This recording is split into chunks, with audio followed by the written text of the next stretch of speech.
Una semana de resaca baloncestística hemos tenido tras el 4-1 de Dallas Mavericks a Minnesota Timberwolves, ese 4-1 que se impuso en Minnesota, en la ciudad de Minnesota, con un grandísimo partido de la dupla de moda, con Kyrie Irving con 36 puntos y Luka Doncic con 36 puntos, y hoy por fin, tras ese 4-0 también que Boston Celtics imponía a Indiana Pacers en una eliminatoria bastante desigualada, por fin podemos desglosar las claves de estas finales de la NBA. Y no hay mejor manera que empezar con las claves para que Boston gane a Dallas Mavericks.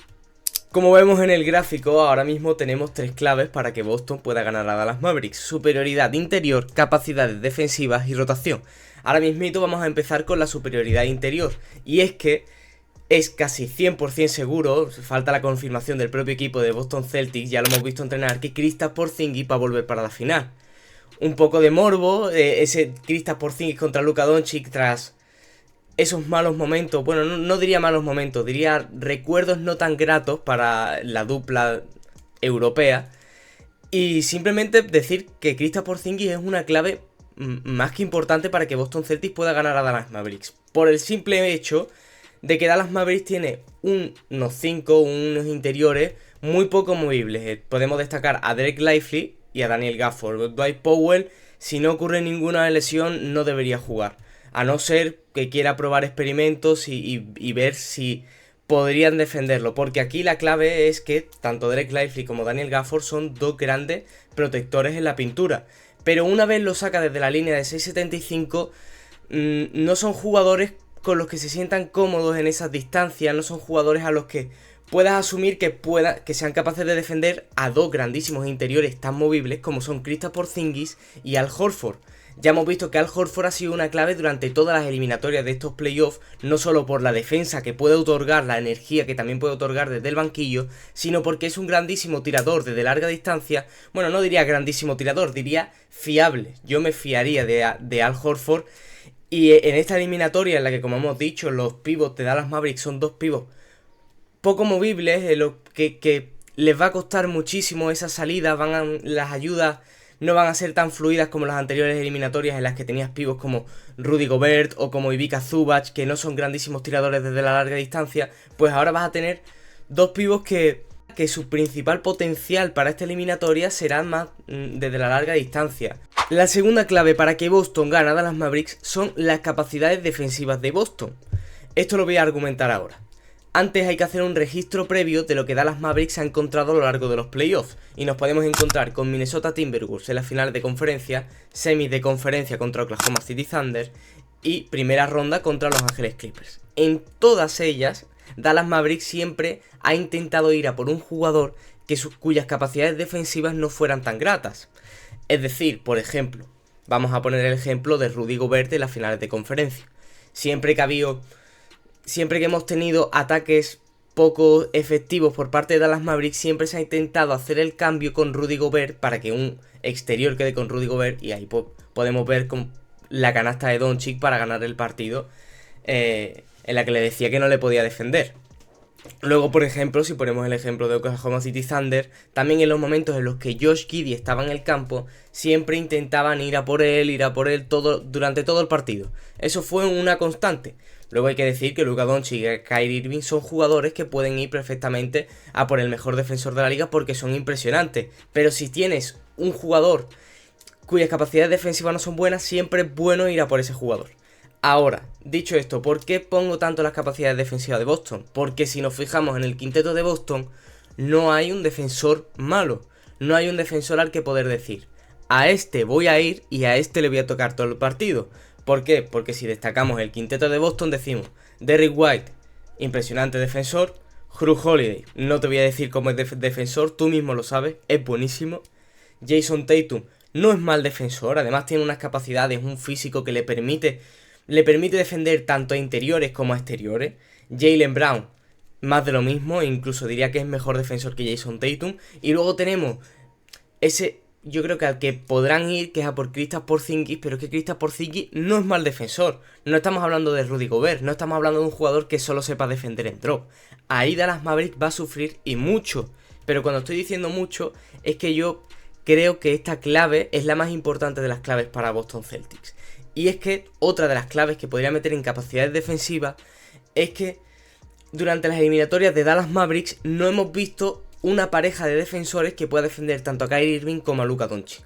Es decir, siempre el mejor defensor iba a Luka Doncic, pero cuando Luka Doncic no estaba afinado siempre apareció Kyrie Irving para ayudar, para aportar esos puntos que le venían muy bien a Dallas Mavericks. En el caso de Anthony Edwards defendiendo a Kyrie Irving, ya vimos como Anthony Edwards cada vez que intentaba defender al máximo a Kyrie Irving, luego en ataque le sofocaba. Fueron partidos, los primeros partidos vimos como llegaba un Anthony Edwards exhaustado al ataque por defender a Kyrie Irving. En este caso tenemos a dos exteriores que se podrían hacer cargo tanto de Kyrie Irving como de Luka Doncic y además aportar en ataque sin tener que subir la bola o sin tener que hacer grandes esfuerzos ofensivos. Estos jugadores son Derrick White, que yo creo que es el principal encargado para defender a Luka Doncic, y Jrue Holiday, que será el principal encargado para defender a Kyrie Irving. En mi opinión, yo creo que es más en base por alturas que por físico, porque perfectamente Jrue Holiday se puede encargar de Luka Doncic, no me sorprendería, y Derrick White también se puede encargar de Kyrie Irving, tampoco me sorprendería. Esta ha sido la segunda clave y vamos con la tercera clave, que es la rotación. La rotación no es clave en ninguno de los dos equipos. Hemos visto que los quintetos de ambos equipos son principales, son muy importantes. Quizás, de hecho, la rotación entre pivos en Dallas Mavericks es eficaz, pero ya hemos dicho que en el primer punto va a ser muy importante esa superioridad interior-exterior. En plan, es una superioridad interior-exterior por parte de que los pivos de Celtics son muy movibles, pueden estar desde las esquinas, pueden abrir el terreno, pueden abrir el campo. Y eso es algo por lo que creo que esa rotación de Dallas Mavericks entre pivos tampoco va a ser algo que Boston diga qué problemón.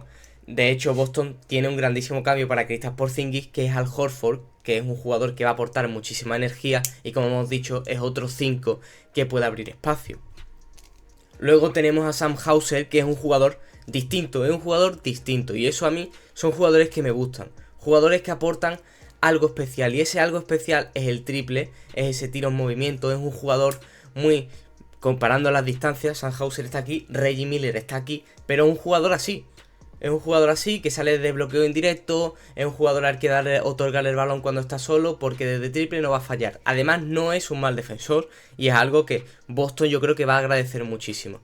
Por último, en esa rotación de Boston que a mí me gusta ese sexto hombre, que es Peyton Pritchard. Me gusta muchísimo porque aporta energía, aporta tiro exterior y yo creo que aporta una capacidad defensiva, un robo de balón. Es muy pesado, es un jugador muy pesado. Tú ves a Peyton Pritchard durante un partido y no para quieto. Y yo creo que es una alternativa para poder defender a Kyrie Irving o incluso a Luka Doncic. No creo Luka Doncic por el hecho de la altura, de que Peyton Pritchard es muy bajito y puede ir perfectamente a por él al poste bajo. Es algo en el que Luka Doncic podría tener una ventaja, pero es un jugador defensivo muy pesado. Es muy pesado lo que quiero decir. Y esas serían mis tres claves para que Boston ganase a Dallas Mavericks. Ahora toca al revés, claves para que Dallas Mavericks ganen a Boston Celtics.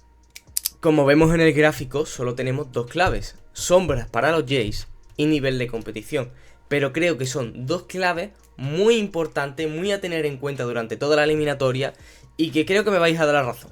La primera de las claves es sombras para los Jays. ¿Qué me refiero a sombras para los Jays? Bueno, pues también hay que hacer un registro previo de las eliminatorias de Boston Celtics en los playoffs. Y vemos, primera ronda, un Miami Heat sin Jimmy Butler, unos Caps muy bajitos y unos Pacers cuyo valor principal no era la defensa. ¿A qué nos referimos con esto? Que Jason Tatum y Jaylen Brown siempre han sido una pareja que han dado quebraderos de cabeza porque no habían dos jugadores para defenderlo. Era un equipo muy amplio que tenía además dos jugadores en el 3 y en el 4 que eran indefendibles, por decirlo así, porque no habían dos defensas claros para defenderlo durante toda la eliminatoria. Dallas Mavericks tiene la suerte de que sí tiene dos jugadores claros para defender tanto a Jason Tatum y a Jaylen Brown. ¿Cuáles pueden ser esos emparejamientos? Yo creo que depende de lo que quiera otorgar Jason Kidd a ambos jugadores. Yo creo que lo más lícito sería Jaylen Brown, Derrick Jones Jr., PJ Washington, Jason Tatum. Pero hemos visto que para mí el mejor defensor durante todas las eliminatorias de Dallas Mavericks ha sido Derrick Jones Jr. Ahí yo creo que va a haber un quebradero de cabeza por parte de Jason Kidd, bendito quebradero de cabeza, ojalá cualquiera de estos equipos que se han enfrentado a Boston Celtics hubiera tenido ese quebradero de cabeza, pero el mejor defensor ha sido Derrick Jones Jr. Yo creo que él va a pensar quién puede ser el mejor jugador o el jugador más determinante durante toda la eliminatoria. Si piensa que Jason Tatum va a tener esa superioridad, va a tener esos tiros que no ha tenido durante todas las eliminatorias, no hemos visto un Jason Tatum con ese aura de jugador dominante. O sea, hemos visto un equipo muy coral. Si piensa Jason Kidd que Jason Tatum para la final va a ser ese jugador dominante, yo ahí le metería a Derrick Jones Jr. para bajarlo, para decirle, oye, bienvenido al barro, te voy a defender, te voy a matar, voy a ser el jugador más pesado de toda la liga que ha estado contigo. Si cree que va a ser un equipo coral, yo creo que Jaylen Brown tiene muchas papeletas de ser siempre el desatascador de Boston Celtics en los momentos en los que balón atascado, dale el balón a Jaylen Brown, pick and roll y para adentro como un toro hacia el aro. Y yo creo que ahí Derrick Jones puede hacerle mucho daño, porque es un defensor largo, que va muy bien a las salidas del pick and roll, que además es un grandísimo saltador. O sea, es que es una clave que me da hasta vergüenza decirlo, pero es una realidad, es un grandísimo saltador, puede hacer tapones, puede molestar, y yo creo que eso es una clave muy importante a un equipo que se le plantea una situación nueva, una situación en la que dos jugadores van a poder defender a dos de sus estrellas a un gran nivel y van a tener que hacer muchos cambios. Yo creo que, como hemos dicho, la superioridad interior, ese Kristaps Porzingis va a tener que estar a su mejor nivel desde fuera para contrarrestar los puntos que yo creo que van a quitar, o que no van a aparecer en el marcador tras las grandes defensas de PJ Washington y Derrick Jones Jr. Ahora vamos a la segunda clave, una clave que yo creo que todo el mundo ha pensado. O sea, es algo que yo creo que todo el mundo hemos pensado, y es el nivel de competición. ¿A qué me refiero con el nivel de competición? Pues tú mismo lo sabes, el nivel de competición que ha tenido Boston Celtics durante estos playoffs. 4-1 un Miami Heat sin Jimmy Butler, sin su estrella. 4-1 unos Caps que ya venían sin Jarrett Allen, y además a mitad de la eliminatoria se te va Donovan Mitchell, su estrella.